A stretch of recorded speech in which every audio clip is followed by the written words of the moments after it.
আসসালামু আলাইকুম। বালিয়াডাঙ্গা খানপুর কলেজ কর্তৃক আয়োজিত অনলাইন পাঠদান শিক্ষা কার্যক্রমে তোমাদের স্বাগতম। শিক্ষার্থী বন্ধুরা, আমি আছি তোমাদের সঙ্গে প্রভাষক মোহাম্মদ জাকির হোসেন, বালিয়াডাঙ্গা খানপুর কলেজ, মনিরামপুর, যশোর। আজ তোমাদের উচ্চ মাধ্যমিক পদার্থবিজ্ঞান প্রথম পত্রের দ্বিতীয় অধ্যায় থেকে কিছু আলোচনা হবে। তো প্রথমেই আমরা একটা অঙ্ক নিয়ে আলোচনা করি। যে অঙ্কটা একটা নদীর স্রোত বিষয়ক অঙ্ক। তোমরা বোর্ডে একটি অঙ্ক দেখতে পাচ্ছ। অঙ্কটি আমি আগেই লিখে রেখেছি। এখানে দেখতে পাচ্ছ ৩১ কিলোমিটার প্রশস্ত নদীতে দুইটি বোট আড়াআড়িভাবে পার হওয়ার জন্য এ হতে অভিন্ন বেগে যাত্রা শুরু করলো। একটি এবি বরাবর ও অপরটি এসি বরাবর। প্রথমটি আড়াআড়িভাবে পার হয়ে সি বিন্দুতে পৌঁছলেও দ্বিতীয়টি ডি বিন্দুতে পৌঁছায়। স্রোতের বেগ ৯ কিলোমিটার পার আওয়ার হলে কতে আমাদের বের করতে বলা হয়েছে। নৌকা দুটির অভিন্ন বেগ কত বের করতে হবে। নৌকা দুটি কি একই সময়ে নদী পার হয় কিনা, অর্থাৎ দুইটি নৌকা, একটি নৌকা এ বিন্দু থেকে বি বিন্দুর দিকে যাত্রা শুরু করলো, অপরটি এ থেকে সি বরাবর যাত্রা শুরু করলো। নৌকা দুইটির উদ্দেশ্য এরা দুইটি সি বিন্দুতে পৌঁছাবে, অর্থাৎ আড়াআড়ি ভাবে নদী পার হবে। কিন্তু এই প্রথম নৌকাটি অর্থাৎ এবি বরাবর যে নৌকাটি যাত্রা শুরু করলো, সেই নৌকাটি সি বিন্দুতে পৌঁছালেও এসি বরাবর যে নৌকাটি, সেই নৌকাটি এডি বরাবর পৌঁছালো। আমাদের বের করতে হবে নৌকা দুইটির অভিন্ন বেগ কত, সেটা আমাদের বের করতে হবে। তো আমরা প্রথমে যদি ক নাম্বার দেখি, ক নাম্বার অঙ্কটা আমরা করে ফেলি। এখানে কি কি দেওয়া আছে? দেওয়া আছে এবি বরাবর নৌকার ক্ষেত্রে আমরা যদি ধরি, প্রথম ক্ষেত্রে অর্থাৎ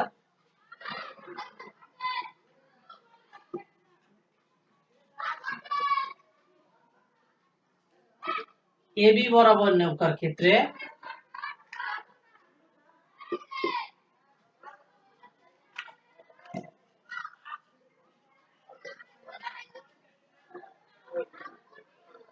এখানে কি কি দেওয়া আছে?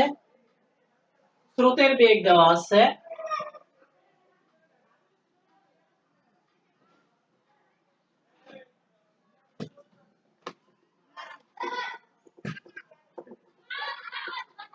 You 9 kilometre per hour.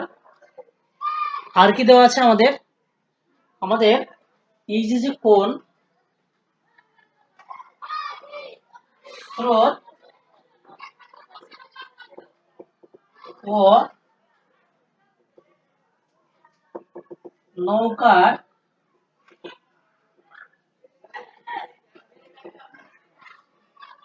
মধ্যবর্তী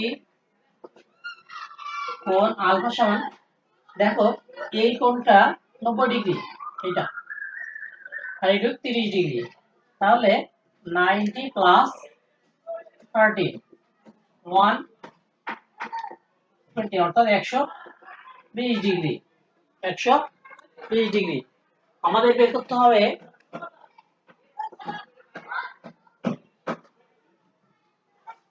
পৌঁছালো কি বরাবর? নৌকাটি এসি বরাবর পৌঁছালো, অর্থাৎ এই এসিটাকে আমরা যদি লব্ধি ধরি, তাহলে লব্ধি এবং স্রোত এদের মধ্যবর্তী কোণ কত ছিল? মধ্যবর্তী কোণ 90 ডিগ্রি, অর্থাৎ এই কোণটা। লব্ধি এসি এর সাথে স্রোত 90 ডিগ্রি কোণে আছে। লব্ধি এসি এর সাথে স্রোতের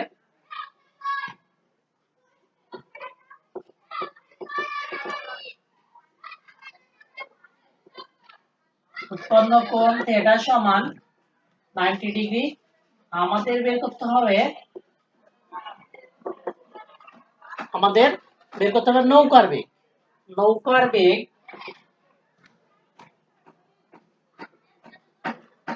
ভি সমান কত, নৌকার বেগ ভি সমান কত সেই মানটা আমাদের বের করতে হবে। তো আমরা লব্ধির কোণ নির্ণয় করার একটা সূত্র জেনেছি, tan থিটা দিয়ে বের করব।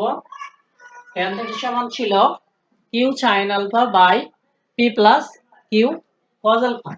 তো সেখানে আমরা ব্যবহার করতে পারি v sin alpha by u plus v cos alpha, অর্থাৎ tan 90 ডিগ্রি সমান v sin alpha sin 120 by u হচ্ছে 9 প্লাস v cos 120, বা tan 90 কে আমরা লিখব sin 90 বাই cos 90 সমান v sin 120 by 9 plus v cos 120। এখানে বোর্ডে আমার জায়গা যেহেতু কম, আমি সংক্ষেপে অঙ্কটি করে দিচ্ছি। v সমান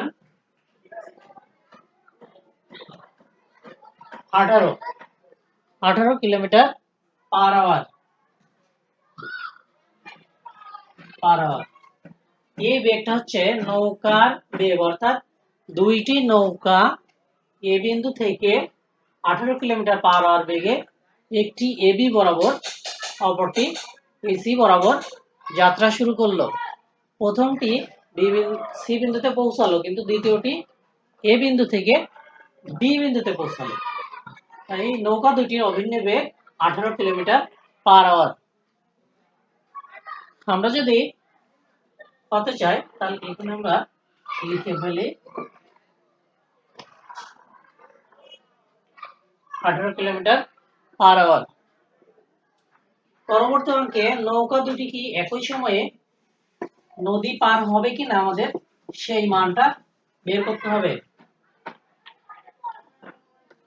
তো নৌকা দুইটি নৌকারই প্রস্থ বরাবর যে বেগের যে উপাংশ, সেই উপাংশটি আমাদের বের করতে হবে। এবি বরাবর নৌকার ক্ষেত্রে আমরা পদাঙ্ক অঙ্ক করছি। এবি বরাবর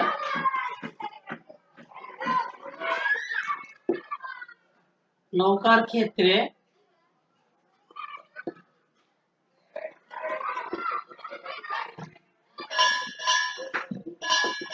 এবি বরাবর নৌকার ক্ষেত্রে এই যে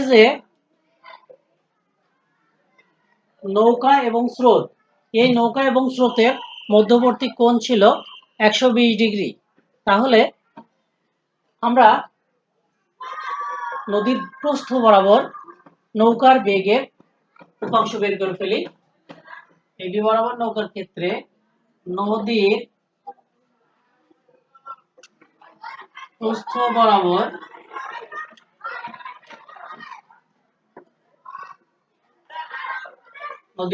বরাবর বেগের উপাংশ।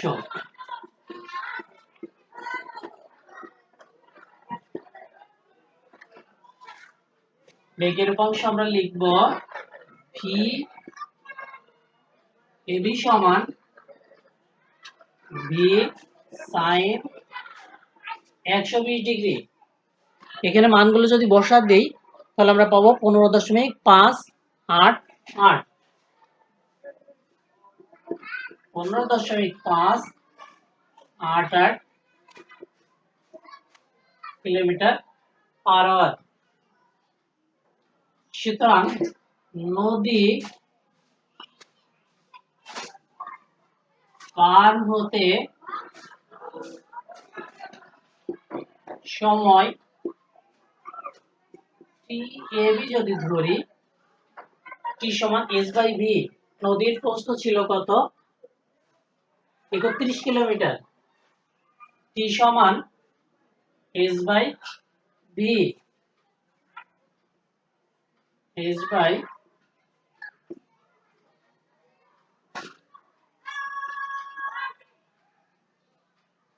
সমান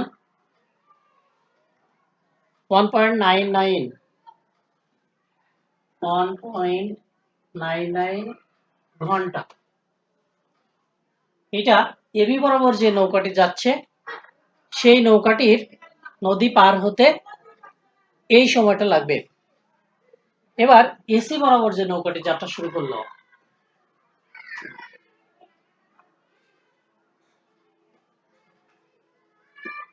এসি বরাবর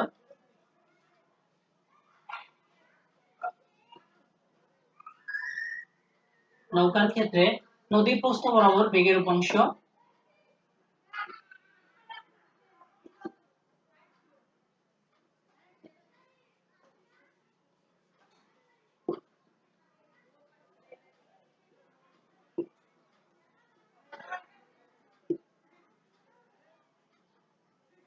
ভিএসি সমান কি ভি সাইন 90 ডিগ্রি, ভি সাইন 90 সমান কত ছিল, ভি ছিল 18, সাইন 90 ডিগ্রি মান 1, সুতরাং আমরা এখানে 18 লিখতে পারি। সুতরাং নদী পার হতে সময় টি এসি সমান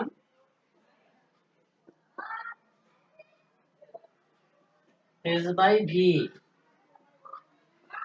সমান 31/18, 1.722 আমাদের পদের প্রশ্ন ছিল নৌকা দুটি কি একই সময়ে নদী পার হয়। আমরা দেখতে পেয়েছি এবি বরাবর যে নৌকাটি যাত্রা করলো সেই নৌকাটি 1.99 ঘন্টায় অপর তীরে পৌঁছালো, বাট এসি বরাবর যে নৌকাটি যাত্রা করলো সেই নৌকাটি 1.722 ঘন্টায় অপর পাড়ে পৌঁছালো। তাহলে এখানে 1.722, এটা 1.99, অর্থাৎ নৌকা দুইটি একই সময়ে নদী পার হয়নি। তাহলে আমাদের প্রশ্নের উত্তরটা হবে নৌকা দুটি একই সময়ে নদী পার হয়নি। এইভাবে আমাদের অঙ্কটি করতে হবে। শিক্ষার্থী বন্ধুরা, তোমরা অঙ্কটি অবশ্যই বাসায় ভালোভাবে প্র্যাকটিস করবে। শিক্ষার্থী বন্ধুরা, আমরা পরবর্তী অঙ্কে চলে যাই। তোমরা দেখতে পাচ্ছ এখানে আরেকটি অঙ্ক দেওয়া হয়েছে। সেখানে বলা হচ্ছে এই চিত্রে রহিম ও করিম দুজন মাঝি, এই দুজন মাঝি 500 কেজি ভরের একটি নৌকা নদীর দুই তীর থেকে 30 ডিগ্রি কোণে এফ বলে টানছে। নৌকাটি 5 মিনিটে তীরের সমান্তরাল বরাবর এই 36 কিলোমিটার, 36 কিলোমিটার হবে না, এটা হবে 3.6 kilometre,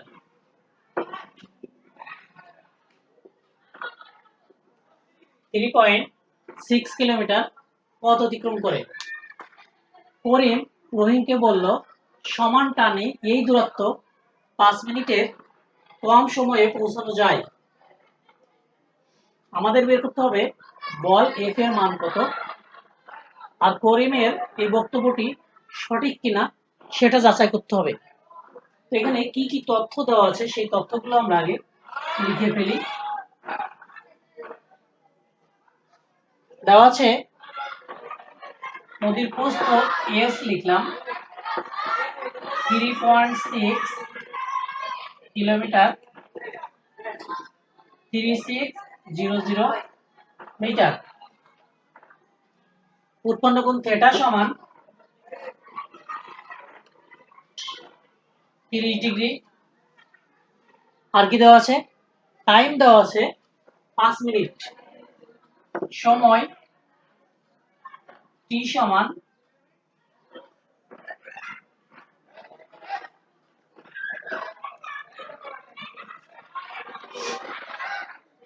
300 second,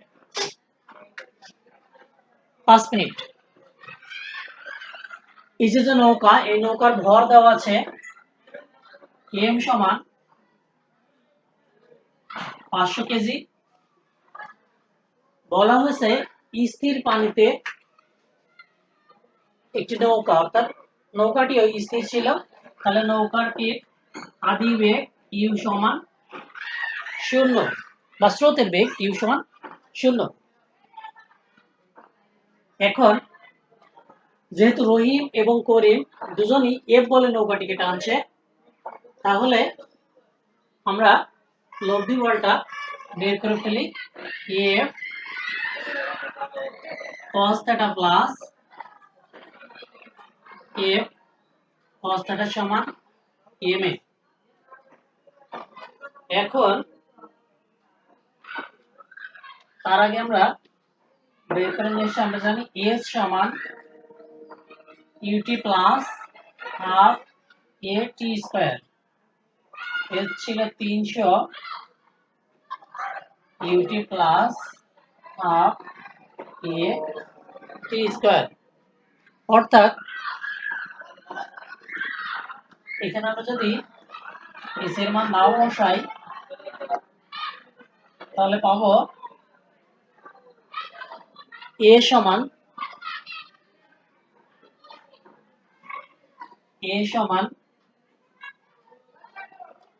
2s by t square. এরকম একটা সমীকরণ আমরা পেয়ে যাই। তাহলে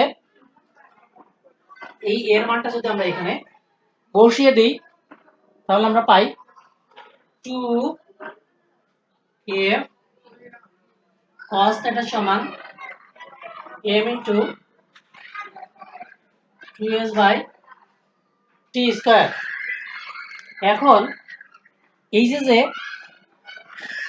2s বাই t স্কয়ার, এখান থেকে আমরা s এবং t এর মান যদি বসিয়ে দিই, থিটার মানটাও যদি বসিয়ে দিই, তাহলে আমরা এখান থেকে পাই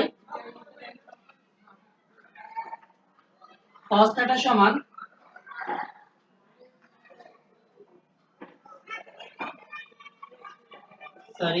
f সমান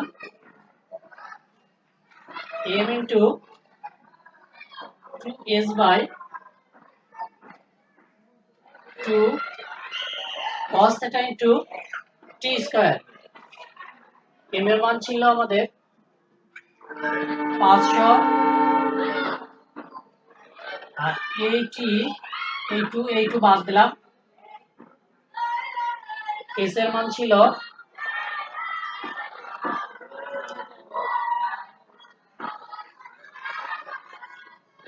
h এর মান ছিল হচ্ছে আমাদের 3600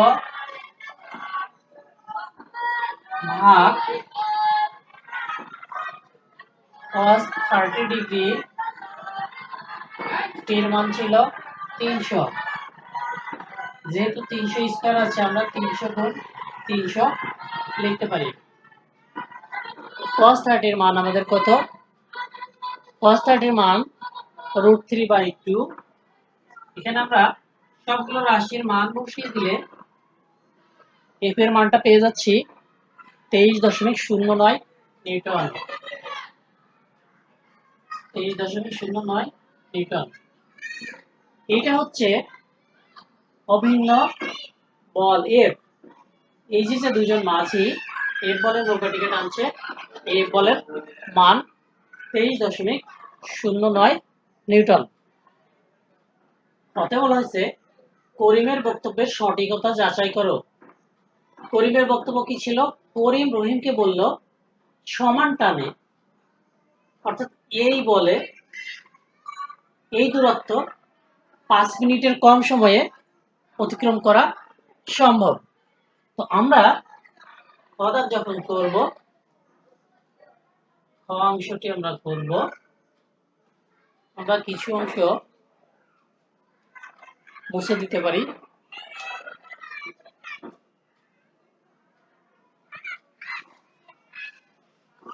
মুছে দিই।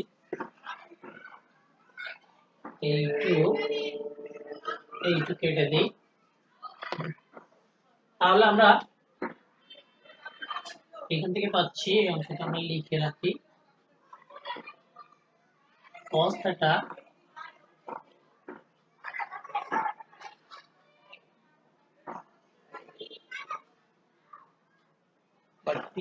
সমান, এখান থেকে আমরা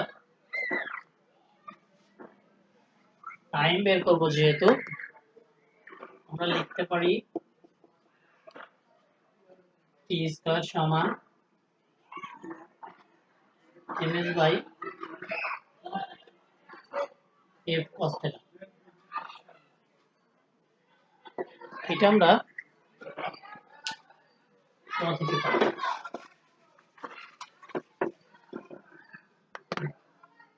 তো ঠিক আছে, আমরা খটা যখন করব আমরা লিখব ক থেকে পাই